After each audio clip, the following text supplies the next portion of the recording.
大家可能觉得中国股市非常复杂，很难以判断，不仅是因为没有找到正确的分析方法，更重要的是没有看到本质，只是不停地在现象中转来转去。而有的人呢，只是在技术分析当中转来转去，你通过这种分析工具是找不到股市的起涨点和终结点的，因为它们无法反映不是的这种趋势的变化。尤其是巴西的股市，用技术分析的方法是根本不能起任何作用的。现代社会人们可用的工具非常多，也非常方便了，比如说手机啊、电子书啊等等啊，这些东西给我们带来方便的同时呢，也在一定程度上影响人们的思维，带来很多很负面的东西。它不仅使人们的知识越来越碎片化，也使得人们的思维方式越来越碎片化。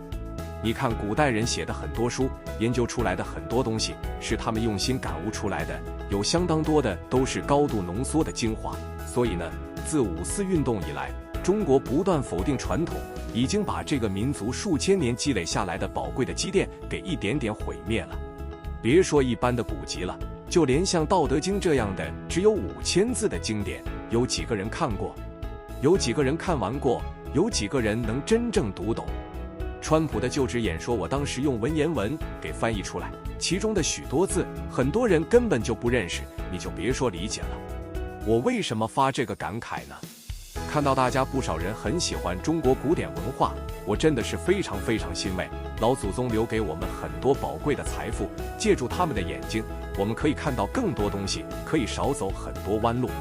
在这个浮躁的社会，还有这样一小群人，大家默默无闻地聚在一起，一起学习，一起感悟趋势之美，这是多么感人和温馨的事情。所以呢，今天就忍不住发了一点感慨。